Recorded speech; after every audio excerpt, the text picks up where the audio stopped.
أهلا وسهلا فيكم من جديد مشاهدينا إلى محطتنا الثانية والحديث عن السعال عند الأطفال الذي يكون مؤلما للطفل. نتحدث عن أسباب هذا السعال وأنواعه وكيف يمكن علاجه مع ضيفنا من داخل الاستوديو الدكتور أمين ثلجي، أخصائي الأطفال وحديثي الولادة. أهلا وسهلا فيك دكتور.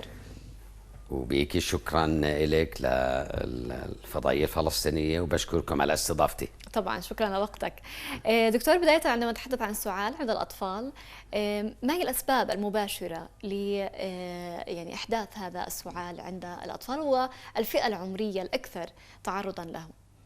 طبيعي السعلة هي عبارة عن رد فعل من الجسم لحماية نفسه.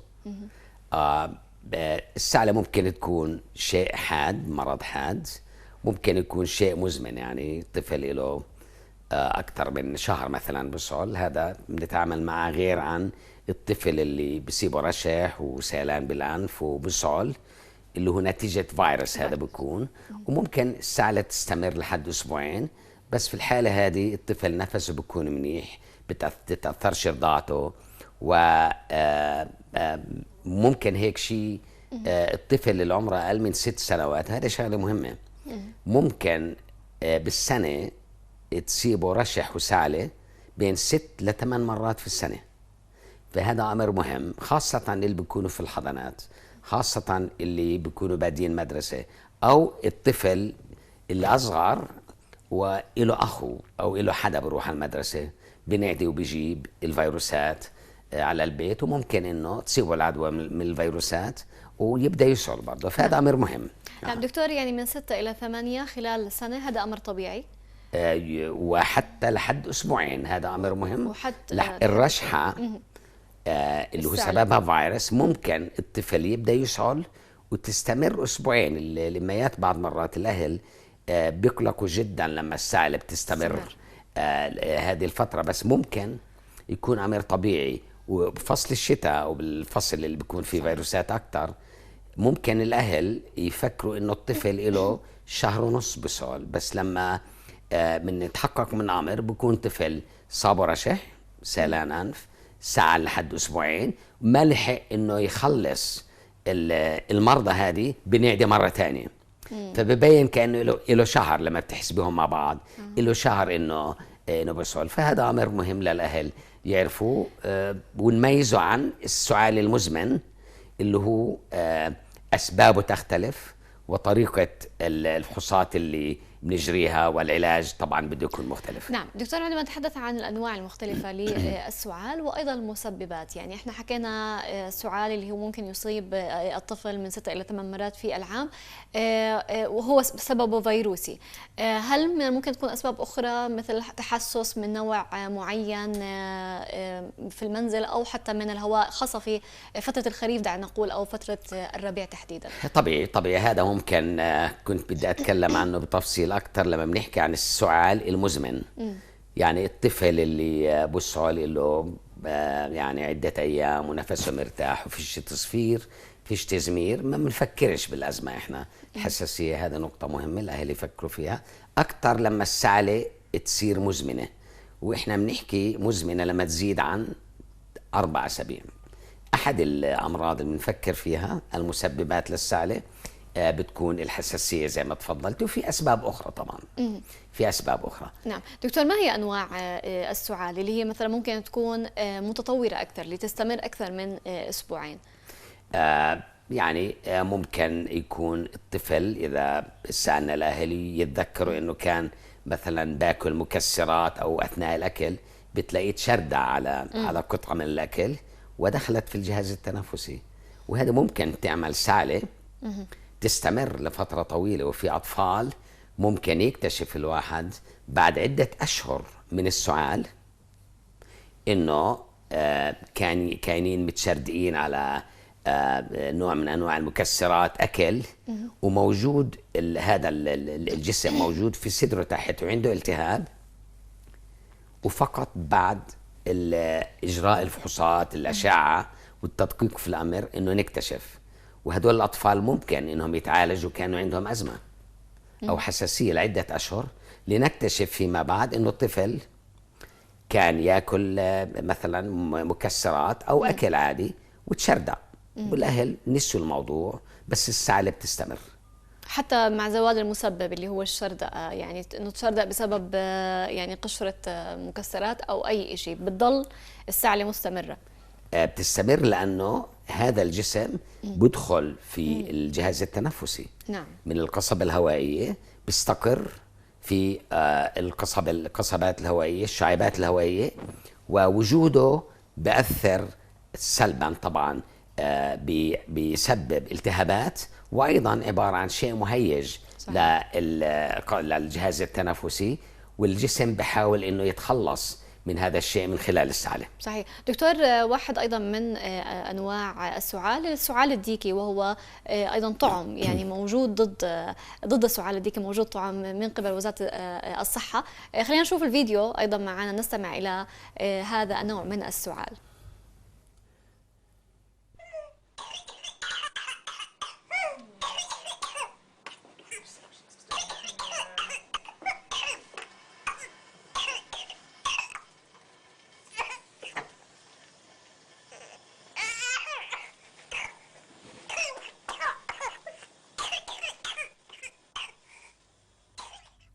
إذا دكتور، هذا صوت السعال الديكي.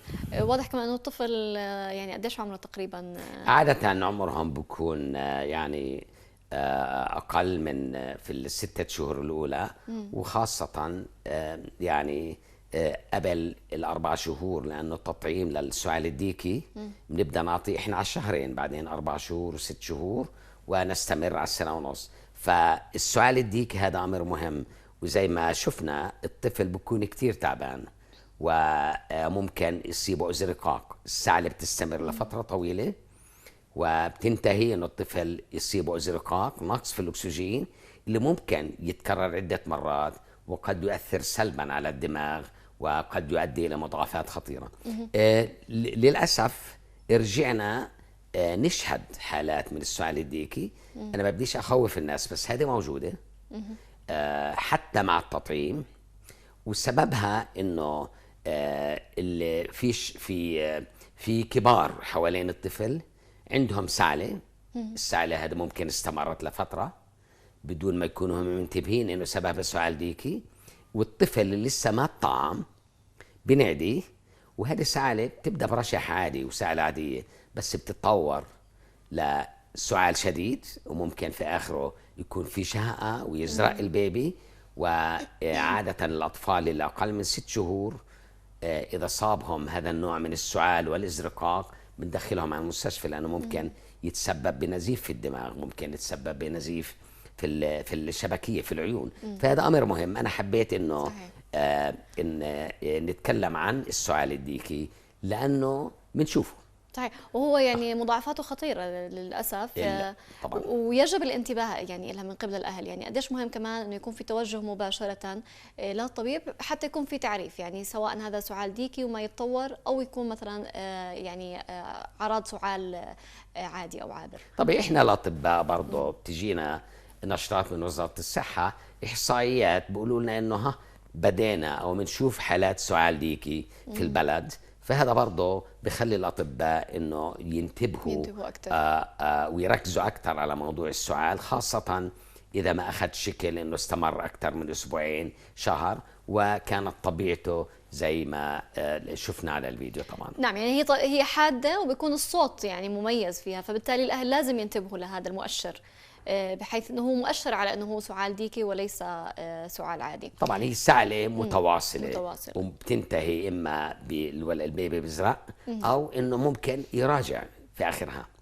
والطفل اللي بيقدرش يرضع وبكون كتير تعبان. ان شاء الله ما نشوفش حالات كتير من الحالات هذه ان شاء الله، بس اكيد يعني هذا مهم لكل الناس بانهم ياخذوا الحيطه والحذر والانتباه يعني للمؤشرات. دكتور، فيما يتعلق بالعلاجات، خاصه ما نتحدث عن سن تحت 4 أو 5 سنوات الاطفال، ما هو العلاج المعطى للسعال؟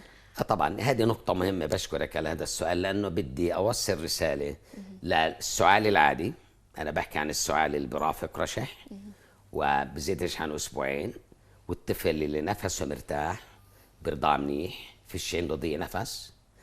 اللي أقل من 4 سنوات أو حتى 5 سنوات ما بنستعملش، وما بنصح الأهل إنهم يشتروا دواء للسعلة أو علاج سعلة من الصيدلية، لأنه العلاجات الموجودة فيها مواد كيميائية قد تؤثر سلبا على القلب، تسارع في ضربان القلب، وأيضا على الجهاز العصبي.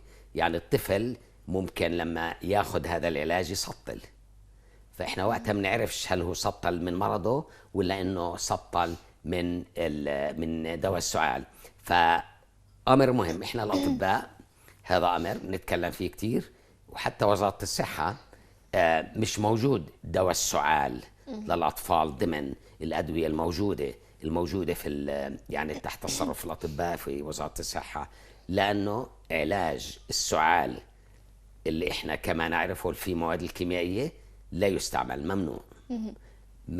الأهل مش لازم يروحوا يشتروا من الصيدلية لأنه مسموح، بنباع بدون وصفة. بس إحنا مهم نقول للأهل دواء السعلة اللي فيه مواد كيميائية بدنا نتجنبه، نعم. لأنه ممكن نضر أطفالنا. هلا في إيش نعمل؟ السعلة بدنا نتعامل معها، العلاجات البديلة. صحيح. هلا في أدوية، وأنا ما بقولش بديش أروج إنه الأهل يشتروا أدوية منشأها علاج يعني أعشاب طبيعية يتكلفوا، ما دام إنه بيقدروا هم يزودوا طفلهم الأعشاب البابونج مثلا، بيقدروا الأهل يستعملوه. السوائل الدافية ممكن إنه تخفف التهيج الموجود في الحلق، اللي هو نهايات الأعصاب اللي بتكون هناك بتتهيج، وهي بتتسبب بالسعلة. فهذا أمر مهم إنه نلجأ للأشياء الطبيعية. بعدين اللي بدي أقوله، في دراسات كتير انعملت، طبعا أنا هون بحكي عن الأطفال اللي فوق السنة. العسل ثبت إنه بفرق لما نعطيه للأطفال، وممكن نعطي اللي فوق السنة. بدي أركز طبعا عشان ما يكون في حساسية يعني تجاهه تحت السنة. تحت السنة لا، السبب إنه العسل ممكن يكون فيه جراثيم متحوصلة، لما توصل أمعاء الطفل اللي أقل من سنة، هذه الخاصية ممكن تبدأ تفرز سموم وتتسبب في مرض إحنا يعني بغنى عنه. فعشان هيك بنقول اللي أقل من سنة ما بنستعملش العسل، نركز اللي فوق السنة. إذا استعملنا العسل ممكن بابونج نحليه بنص معلقة أو معلقة عسل حسب عمر الطفل، وهذا يعني يؤدي ضمن دراسات واسعة إلى تخفيف حدة السعلة. إحنا ما بدناش علاج يوقف السعلة، بدنا ننتبه. السعلة عبارة عن رد فعل للجسم مشان يتخلص من تهييج، ترشحات، بلغم موجودة في الجهاز التنفسي للدفاع عن نفسه. فإحنا ما بنستعمل دواء نوقف السعلة، بنستعمل دواء نخفف، نساعد الطفل إنه يتخلص من تهييج من المخاط الموجود بسهولة أكبر. نعم دكتور، يعني في سياق الحديث عن العلاجات، وهذا مهم جدا كما تحدث أنه يعني تجنب إعطاء الأطفال ما دون سن ال4-5 سنوات أي أدوية فيها مواد كيميائية ممكن تأثر عليهم. في توجه أيضا متعلق بالمضادات الحيوية والابتعاد عن المضادات الحيوية، كيف يمكن أن تؤثر أيضا على الجهاز المناعي للطفل على المستوى أو على المدى البعيد؟ طبعا هذا موضوع الساعة، موضوع الجراثيم المقاومة للمضادات الحيوية. السبب الرئيسي، ما بدناش أدخل في هذا الموضوع، بس بحابب أن أشير أنه السبب مقاومة الجراثيم للمضادات الحيوية أنه بنعرض هذه الجراثيم للمضادات الحيوية من خلال إعطائها للطفل أو للإنسان بشكل عام. فإذا ما في مبرر لإعطاء المضاد الحيوي ممنوع أنه نستعمله. الطفل مرة تانية اللي نفسه مرتاح وبرضاه منيح وحرارته ما إلهاش 3 أيام وفحص ما فيش عنده التهاب بالأذن الوسطى، ما في داعي نعطي مضاد حيوي. مع إنه الأهل بيقولوا في عنده التهاب بحلقه، بقول حلقي بوجعني. أي نعم، بس سبب هذا الألم والالتهاب فيروسي ولا يتأثر بالمضاد الحيوي على الإطلاق. إذا حدثت مضاعفات مثل التهاب أذن الوسطى، التهاب للجيوب، أو التهاب بالرئتين، وقتها بنستعمل المضاد الحيوي. أما بمجرد ما الطفل رشح وسعل وقال حلقي بوجعني أو حتى سخن نعطيه مضاد حيوي. إحنا بهذه الطريقة بنساعد على نشر الجراثيم المقاومة للمضادات الحيوية. وهذا أمر كل واحد فينا، أطباء، صيادلة، أهل، بدنا نشتغل مع بعض بحيث أنه نمنع ظهور جراثيم مقاومة للمضادات الحيوية من خلال أنه ما نتعرض لمضاد حيوي بدون مبرر. بالفعل. وفي توجه عام من قبل الأطباء يعني لهذا المفهوم، بأنه كمان بيحاولوا قدر المستطاع أنه ما يوصفوا مضادات حيوية، خاصة كما أنها لا تعطى في الصيدليات بدون وصفة طبية، صحيح؟ هذا هو القانون، لكن الأمر على يعني في الأمر الواقع ليس كذلك. احنا كاطباء طبعا بدنا بنضلنا نذكر حالنا انه في يعني طرق للعلاج بندفع عليها متى نستعمل مضاد حيوي في الامراض المختلفه. الاطباء بتوقع وبنحاول، خلينا اقول لك بصراحه بكل تواضع، مش الكل بيلتزم انه ما نعطيش مضاد حيوي الا اذا كان في ضروره وحسب ما اتفقنا عليه. الصيادله، مع ان انا بقول معظم الصيدليات بيلتزموا بعدم صرف مضاد حيوي دون وصفه طبيه، الا انه الامر مش معمم. صحيح. وهذا امر يعني هذا مناشده للصيادله انه ما يعطوا مضاد حيوي لاي شخص طلبه من الصيدليه. بدها وصفه طبيه. الطبيب لما بفحص الطفل وبتوصل لنتيجة انه بحاجة لمضاد حيوي نتيجة الشيء المتفق عليها، بيصرف المضاد الحيوي. نعم. تفضل. ايضا من كلامنا اليوم بأمل انه نوصل الرسالة للأهل بحيث انهم هم ايضا ما يطلبوا مضاد حيوي. يعني طريقة التفكير في العلاج ما نطلب مضاد حيوي بسهولة، وما ناخذ مضاد حيوي من الصيدلية دون العودة للطبيب. أكيد. دكتور، فيما يتعلق أيضا بالأزمة أو تطور السعال إلى أزمة أو يعني ضيق في التنفس، كيف المؤشرات وكيف الانتقال، كيف ممكن يصير هذا التحول من سعال بسيط ومن ثم يعني يصاب الطفل ب يعني أزمة صدرية أو تنفسية؟ طبعا الاستمرار السعال لفترة طويلة، وأنا ذكرت لأكثر من شهر، من المؤشرات أنه قد يكون السبب أزمة، حساسية بالقصبات، الشعيبات الهوائية. ففترة السعال مهمة. أيضا وجود أصوات زي صفير أو تزمير خلينا أقول عند الطفل وصعوبة بالتنفس أيضا قد يكون مؤشر. عند الأطفال طبعا ممكن هذا الشيء يحدث دون أن يكون الطفل عنده أزمة. في فيروسات بتؤدي إلى تضيق بالشعيبات الهوائية وتصفير وتزمير لمرحلة معينة من عمر الطفل، ممكن أول 5 سنوات، والأمر ما يستمر معه كأزمة مزمنة. لكن الأزمة بنفكر فيها مرة أخرى إذا السعلة كانت لفترة طويلة أكثر من شهر، وأيضا إذا كان بصاحبها تصفير تزمير. وأيضا اللي عنده أزمة، الأطفال لما يركض ويلعب السعلة عنده بتزيد، السعلة بتكون أكثر في الليل. يعني هذه أمور بنسأل عنها من الأهل على أساس نكون فكرة هل ممكن السعال الموجود عند الطفل سببه أزمة ولا لا. طيب دكتور، مين المسبب لمين؟ يعني هل السعال يتطور إلى أزمة أم أنه هي هناك أزمة وبالتالي السعال هو مؤشر أو عرض يعني طول السعال لمدة شهر يؤشر على أنه هناك الشق أزمة. الثاني اللي أنت ذكرتيه صحيح. مش لأنه أنا بسعل وما أخذتش دواء سعلة صار عندي أزمة. في ناس بتفكر هيك للأسف، في معتقدات خاطئة. لا هذا مهم. ما بديش السعلة تتطور للأزمة. اللي عنده استعداد طبعا ممكن السعلة تكون دليل على أنه عنده أزمة وبسعل لأنه عنده أزمة. أيضا هناك أمور مهمة بدي أذكرها للأهل. تعريض الطفل للدخان في البيت. صحيح.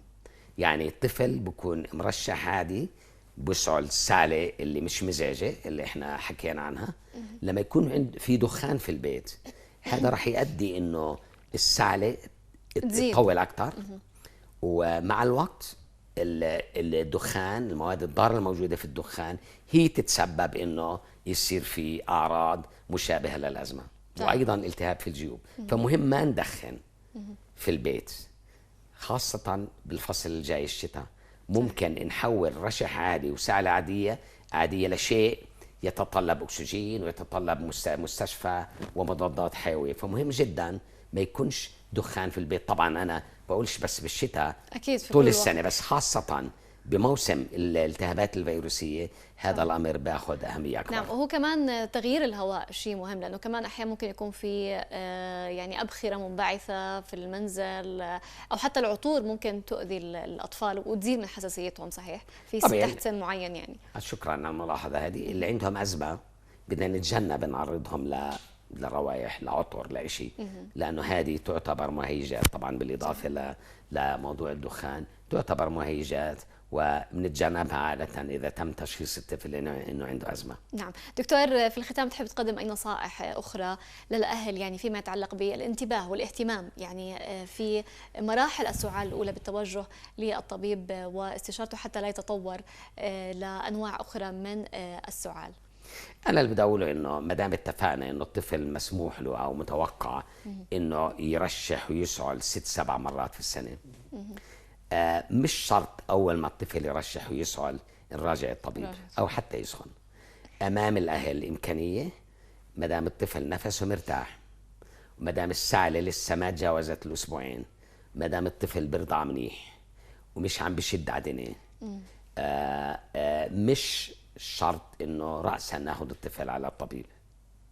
إذا ظهرت أعراض صعوبة بالتنفس، عدم مقدرة على الرضاعة وتناول السوائل، أو إزرقاق أو انجذاب بالصدر يعني صعوبة بالتنفس، وقتها بغض النظر عن مدة السعلة أنصح بمراجعة الطبيب المركز الصحي. نعم دكتور، عشان هاي الملاحظة المهمة اللي هي أنه من الطبيعي أنه يصاب الأطفال من 6 إلى 8 مرات خلال العام بالسعال، هل هذا يشمل الأطفال أيضا اللي في الحضانات، أم أنه اللي في الحضانات ممكن يصابوا بشكل أكبر، وكيف ممكن يأثر عليهم هذا لاحقا؟ الإحصائية هذه أخذت بعين الاعتبار أنه معظم الأطفال في الحضانات. يعني وعمليا يعني طبيعة حياتنا هلا الوضع الاقتصادي والاجتماعي، صحيح، انه معظم الاطفال بيكونوا يا اما في حضانه لانه الام بتشتغل، او الطفل موجود عند سته في 6-7 اولاد حواليه الكل يعني كبير صغير يعني بيكون اي نعم.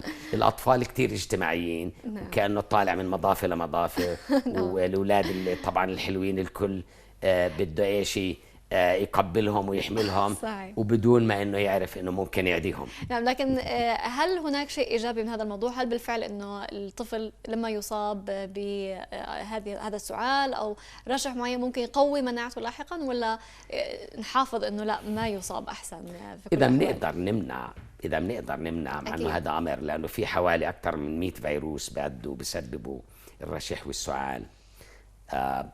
صعب إذا الطفل صحته منيحة وتغذيته منيحة وبرضع من أمه وما فيش دخان في البيت، أنا بقول مش لازم نخاف كتير من الرشحات هذه. هلا هل هي بدها تقوي المناعة ولا لا؟ بس أكيد للفيروس اللي سبب له الأعراض راح يكون عنده مناعة. للأسف فيروسات الرشح والسعال كتار، مش زي الإنفلونزا. الإنفلونزا بنقدر ناخذ تطعيم اللي ممكن إنه نذكره، هذا هو وقته إنه نمنع الانفلونزا الى حد كبير يعني، ونمنع